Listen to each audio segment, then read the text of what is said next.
Um, I want to bring to your notice today about the resignation of Boris Johnson, the Prime Minister of UK.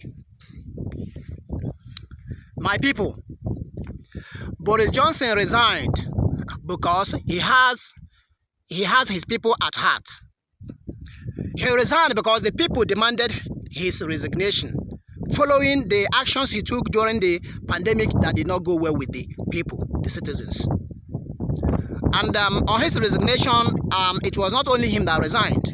One of his health ministers also resigned alongside him. Now, these are people that are law-abiding. These are people that respect human rights. These are people that practices justice, equity, and fairness in their country. These are people that want their people to succeed, doesn't want their people to suffer. These are people that when they grab power, they know that the power belongs to people and not to them. Well, having said that, let me tell you what one of the people sent by Nigerian government to go and stand with Muhammadu, the alleged organ harvester, said on an interview granted them.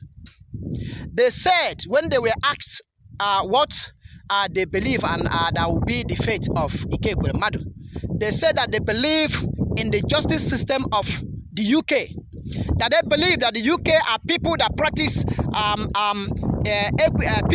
justice, equity, and fairness. They believe that British governments are people that have the well-being of the people at heart. Therefore they practice human rights and justice.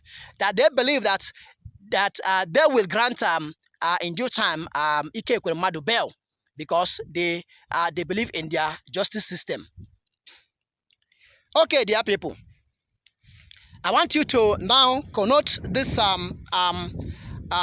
response of this man, this government, this Nigerian government official to what is happening in Nigeria. That is to show that, or perhaps to tell you that these people know what they are doing. They know what they are doing. These people, they all have properties abroad, so that when they destroy the country, they can fly any part of the country where they want, because they have properties there all over the country. I mean, all over the world. So now, their mission is to destroy the common man in Nigeria, the common people in Nigeria. They don't care about your well-being. They don't care about you. They only care about themselves. This is why it is high time for us to wake up. This is why it is high time for we to think wisely. Now, certain laws are made in Nigeria to target certain people, not for the nation, not for the country.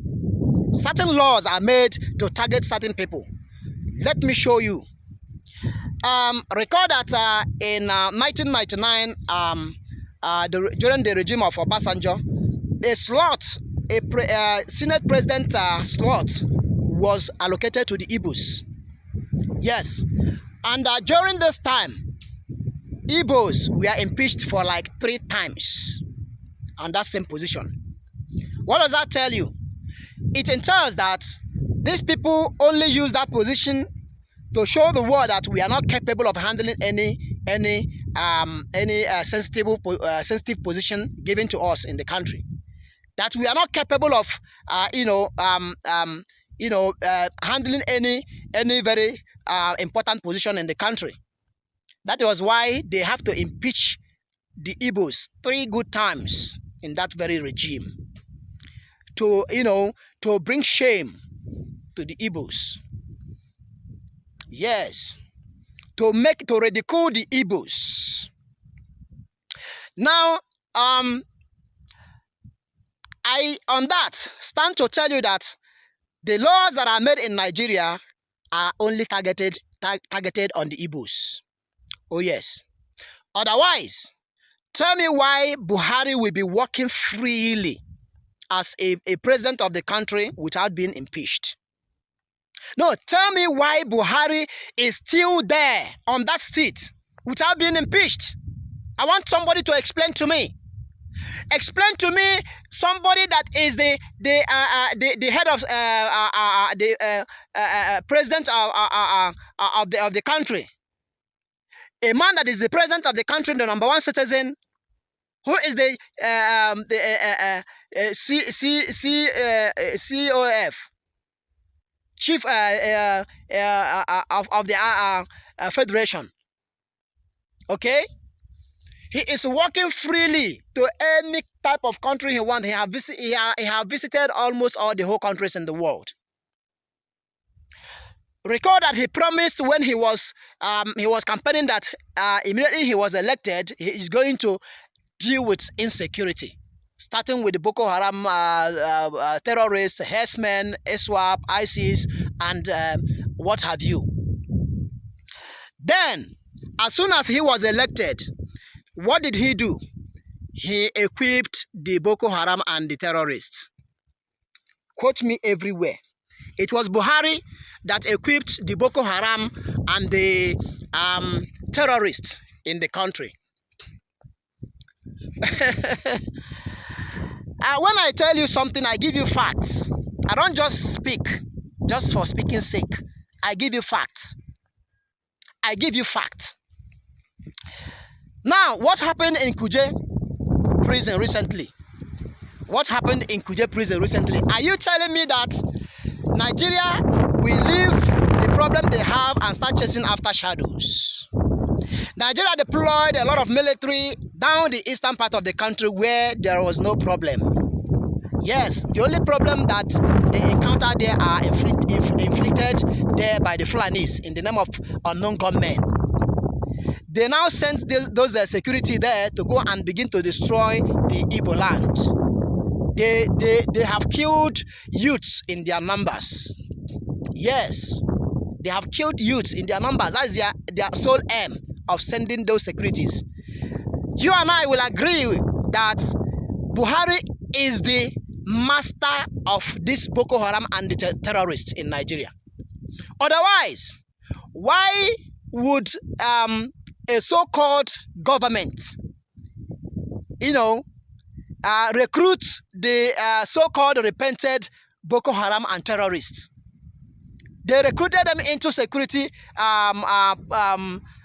position, into the security. They recruited them in order to work for Nigeria or what? What are they going to do? What their mission is for them to go to the eastern part of the country and kill the Igbos. Who recruited them? Is it not Buhari? Yes, it is Buhari. That is to show you that he is the one that has been, funding them. Now he has brought them to the government. They are now part of the federal government of the country. And that is why they could attack Kuje prison and go scot-free without being, spotted out, without being harmed, without even being apprehended. Next, what we are going to hear is, I assure you that we are going to apprehend the culprits. I assure you that we are going to apprehend the culprits. That's what he's going to say next time. The next time he's interviewed now, that's what he's going to say. I heard recently that they are having a meeting, security meetings. What a mess. What a mess. When I told you that this government has hated on the Igbos, when I say this government, I mean the Fulanis, you will think that I'm lying. Tell me the better candidate in this very coming election, if not an Igbo man. A country where Igbo man is the business moguls. Igbo man, they are the in terms of educational sector. The Igbos are they are the highest. You don't even drag it with them. In terms of business, they are there. In terms of one Nigeria, the Igbos are #1 championing of one Nigeria. Go to Kano, you see Igbo houses everywhere. Go to Kaduna, go to Katsina. Go to Abuja, go to Nasarawa, go to Lagos. Go to Akure, any part of go to River State. You see Igbo buildings. They are the people, the sole people that are championing one Nigeria. Yet, they are the ones that are being criticized that they are not one Nigeria, that they are tribalistic. Because they are agitating. Now, listen to me. Listen to me. Nigeria has failed, like I said in my last broadcast. Nigeria failed. I said then that Nigeria failed youth. But Nigeria did not just say failed youth. Nigeria has failed entirely. In fact, Nigeria is dead. What we are looking forward is to see if we can resuscitate the country through Obi party. Yes, Obi party. All right. I will leave this. I will leave it for you to judge. If Buhari couldn't do anything, in fact, he got us to the worst. Top to bottom. Top to bottom. Top to bottom. That's what we got from the Buhari's regime. Yet, nobody thought of impeaching Buhari. Nobody dared impeach Buhari. Why? Because he made Nigerian government his family property. Nobody dared impeach him. You have seen it. You have seen what we've been saying. Judge it yourself and leave your comment below. I want you to judge it yourself and leave your comment below. I'll drop the Boris Johnson's resignation for you to see by yourself. So that let it not be that I'm lying, for you to see it. Then after seeing it, you now tell me why Buhari is still traveling from country to country. Yet it was rumored that Buhari, that Buhari we are seeing or we are hearing is an imposter. Yes, but nobody verified. Nobody cared. We are being ruled by an imposter, as it was said. I'm not the one that said it. That was the rumor. Even every damn person, every damn citizen of the country know. Yet, nothing is done. Nothing was done. Okay. Please, like my page. Share and comment in order to encourage us. We keep on bringing you the news as it is. God bless.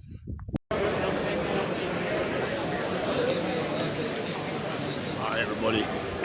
Good afternoon, everybody. Good afternoon.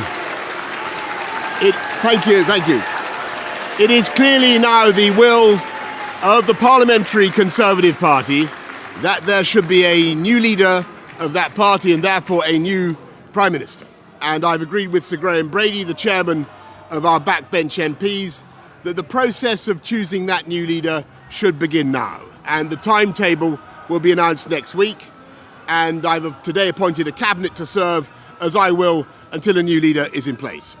So I want to say to the millions of people who voted for us in 2019, many of them voting Conservative for the first time, thank you for that incredible mandate, the biggest Conservative majority since 1987, the biggest share of the vote since 1979. And the reason I have fought so hard in the last few days to continue to deliver that mandate in person was not just because I wanted to do so, but because I felt it was my job, my duty, my obligation to you to continue to do what we promised in 2019. And of course, I'm immensely proud of the achievements of this government, from getting Brexit done to settling our relations with the continent for over half a century, reclaiming the power for this country to make its own laws in Parliament, getting us all through the pandemic, delivering the fastest vaccine rollout in Europe, the fastest exit from lockdown, and in the last few months, leading the West in standing up to Putin's aggression in Ukraine. And let me say now to the people of Ukraine that I know that we in the UK will continue to back your fight for freedom for as long as it takes. And at the same time, in this country, we've been pushing forward a vast program of investment in infrastructure and skills and technology, the biggest in a century, because if I have one insight into human beings, it is that genius and talent and enthusiasm and imagination are evenly distributed throughout the population, but opportunity is not. And that's why we must keep levelling up, keep unleashing the potential of every part of the United Kingdom.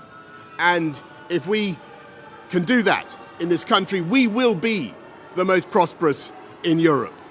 And in the last few days, I've tried to persuade my colleagues that it would be eccentric to change governments when we're delivering so much and when we have such a vast mandate and when we're actually only a handful of points behind in the polls, even in mid-term after quite a few months of pretty relentless sledging, and when the economic scene is so difficult domestically and internationally. And I regret not to have been successful in those arguments, and of course it's painful not to be able to see through so many ideas and projects myself. But as we've seen at Westminster, the herd instinct is powerful. When the herd moves, it moves. And my friends, in politics, no one is remotely indispensable. And our brilliant and Darwinian system will produce another leader equally committed to taking this country forward through tough times, not just helping families to get through it, but changing and improving the way we do things, cutting burdens on businesses and families, and yes, cutting taxes, because that is the way to generate the growth and the income we need to pay for great public services. And to that new leader, I say, whoever he or she may be, I say I will give you as much support as I can. And to you, the British public, I know that there will be many people who are relieved, and perhaps quite a few who will also be disappointed. And I want you to know how sad I am to be giving up the best job in the world. But them's the breaks. I want to thank Carrie and our children and all members of my family who have had to put up with so much for so long. I want to thank the peerless British Civil Service for all the help and support that you have given our police, our emergency services, and of course our fantastic NHS, who at critical moment helped to extend my own period in office, as well as our armed services and our agencies that are so admired around the world, and our indefatigable Conservative Party members and supporters, whose selfless campaigning makes our democracy possible. I want to thank the wonderful staff here at Chequers, here at Number 10, and of course at Chequers, and our fantastic prop force detectives, the one group, by the way, who never leak. Above all, I want to thank you, the British public, for the immense privilege that you have given me. And I want you to know that from now on until the new Prime Minister is in place, your interests will be served and the government of the country will be carried on. Being Prime Minister is an education in itself. I've travelled to every part of the United Kingdom, and in addition to the beauty of our natural world, I've found so many people possessed of such boundless British originality and so willing to tackle old problems in new ways that I know that even if things can sometimes seem dark now, our future together is golden. Thank you all very much. Thank you.